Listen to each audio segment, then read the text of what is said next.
Hello, fellow warriors. Welcome back to FanZcene. Greg here, and today I have for you: streaming is dead.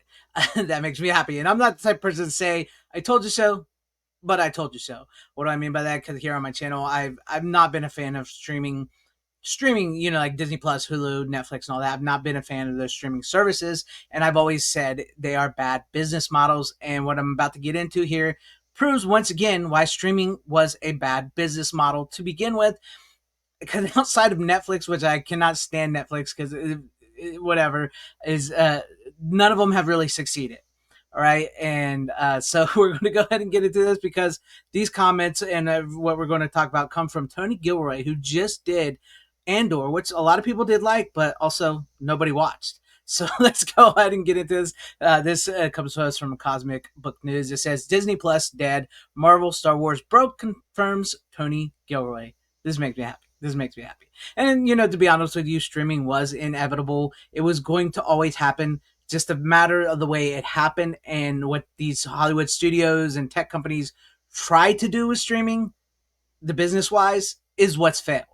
Um, but I'll get into some of my thoughts on that. I won't read the whole article here, but there's some things I want to hit on in this article. So we're going to go ahead and scroll down. This article is by Matt McGloin, which I hope I said his name right. And it says, Tony Gilroy drops a bomb while reflecting on his time working with Disney on Andor. The creator reveals that the Star Wars series cost a whopping $650 million for 2 seasons. Yet by season 2, Disney told him streaming is dead and there is no money.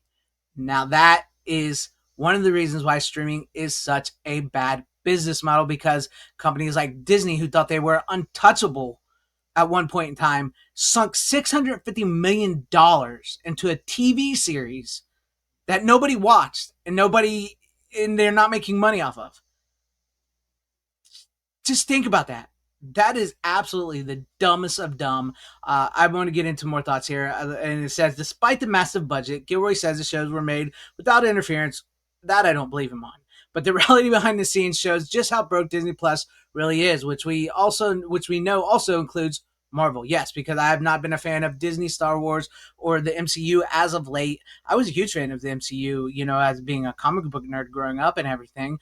And those first like phase 2, 1 and 2, and even 3 were really great. And then after that, it kind of just all fell apart. And honestly, I think they should have ended at Endgame. I think they should have took a break there. But I am a fan of Superman. If you want to get you a Superman shirt, 80s Tees commission helps out the channel. But anyways, let's get into this, because it also, there is an update here, which I won't cover that, but this is part of what's going on here. It says Disney has announced sweeping cuts to its entertainment, television, and film marketing teams. Television publicity, casting, and development. They're sweeping cuts. They're firing people. They're getting rid of people because they're losing so much money on streaming. It's just an absolute insanity. It's so we won't go over that. That just says where Tony Gilroy talks about how, yeah, they didn't interfere, but I don't believe it. But he said in season 2, they said streaming is dead. We don't have the money we had before, so we fought hard about money, but they never cleaned anything up. And he talks about how the freedom comes with responsibility. But right here it says Gilroy's comments line up with recent reports about Disney slashing budgets across the board. Disney CEO Bob Iger has confirmed streaming lost the company $4 billion. Iger also said Disney would be pulling back on both Star Wars and Marvel. Which is funny about that is because if I remember correctly, somebody would have to correct me if I'm wrong. Didn't they pay $4 billion for Star Wars from George Lucas? Didn't they pay $4 billion? If I'm wrong about that, please let me know in the comments. But didn't they pay for that? And with streaming, I mean, I'm sure they've recouped some of the money and everything, but come on, you've lost $4 billion on this. This is a bad service. Okay.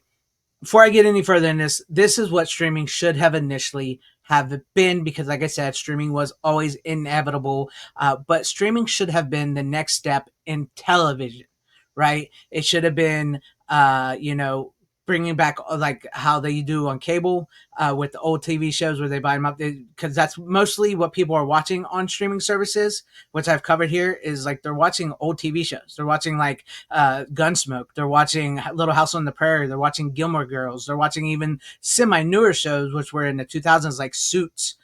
All these shows are being watched more than anything new on streaming services. So streaming should have been television centric, which is what they're sort of trying to do now. They're trying to reverse course, but who knows if it will work. It should have just been streaming old TV shows, and if you wanted to make some new TV shows, that's fine, but you don't need $650 million for new TV shows. You can create some kind of special TV shows that you should have been doing live events. Streaming never should have replaced your home movie viewing or movie viewing, theater viewing in general, all around. It should not have been. So when the pandemic came along, because streaming was already taking off, it killed the video stores, which I can't stand, but it was already sort of taking off a little bit. Mostly, like I said, geared towards TV. Most of the stuff that's been hitting on streaming are TV shows like Stranger Things, Cobra Kai, stuff like that. There's not very many movies that hit big on streaming. But when the COVID came around and we were all forced to sit around in our homes, people watch TV, and they had a little spike up in every streaming service, and they thought, well, we'll just do that from now on.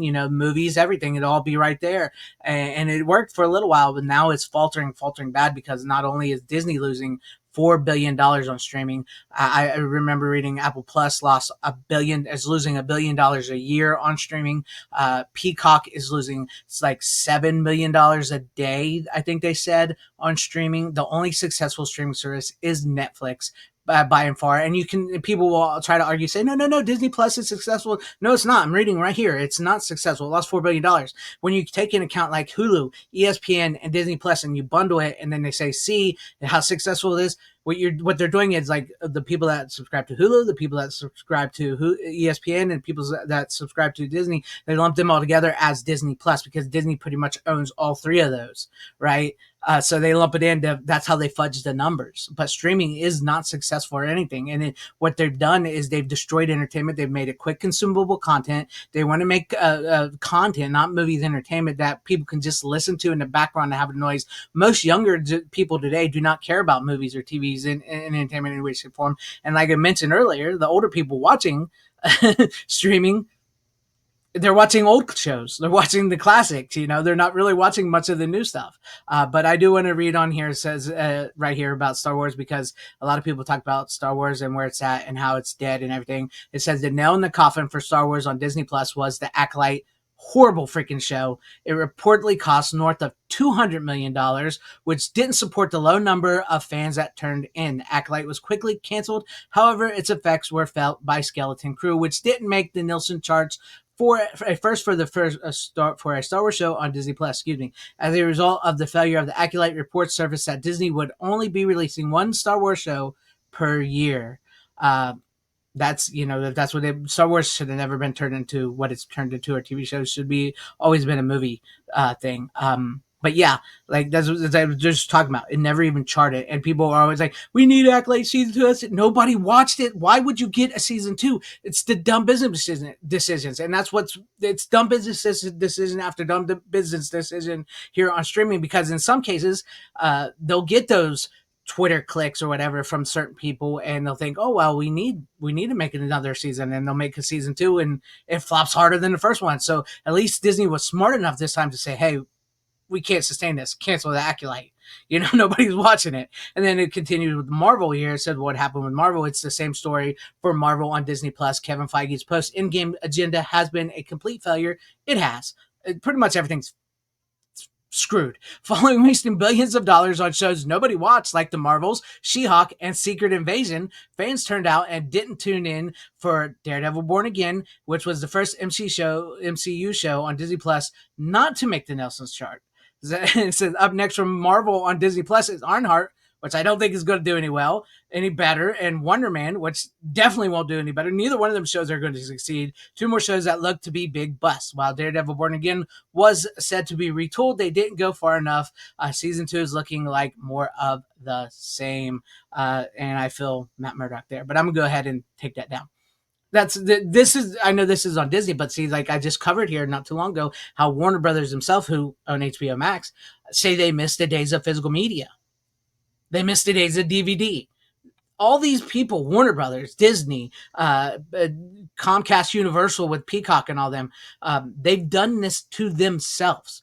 They saw a golden egg of what Netflix did, and they went after it, and they screwed it all up and destroyed everything. it's costing them money. They gave up the physical media market, which was like you can make like $400 million at the box office, and then you can make a release to DVD or Blu-ray and make another $400 million. Now they'll make like less than that $400 million at the box office, unless you're a big franchise movie. In some cases, you'll get the billion, and you don't make nothing on streaming. You make like maybe $20 million, which that sounds like a lot, $20 million, but for these studios that are sinking like 600 or $700 million into movies and TV shows, and only to recoup $20 million, that's not good. That's not a profit. Streaming was a bad business decision. It's dead. It's dying. People always say physical media is dead or dying, but I'm happy to say streaming is dead and is dying until they figure out what to do and how to. Yeah, I mean, it's a little bit of a fix. You could bring back the importance of the movie theater, like I've talked about here, of the theater going experience. You can bring back the importance of the physical media release, and then maybe go to have a special event on streaming like they used to do. Honestly, you should have just kept linear TV and cable because it was and physical media. You should have just did it, but you got greedy and saw a success that one company had and tried to capture that success and manipulate it and turn it to your own game, and you've cost yourself. And I don't feel sorry for you one bit. And I will continue to buy my physical media of things I actually like. But let me know your guys' thoughts and comments about this in the comment section down below. Did you guys even watch any of that? Do you guys watch Disney Plus? And like I've said before, just because I hate streaming and everything doesn't mean you have people watching have to hate streaming. It's okay if you stream. It's okay you watch this stuff.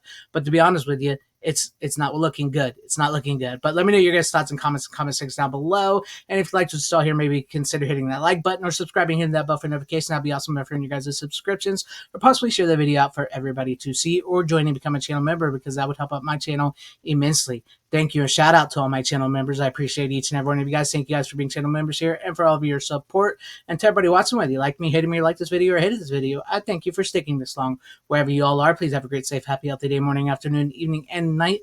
Always support physical media, because it truly is the superior format now more than ever, and it's a hell of a lot better than streaming. Godspeed.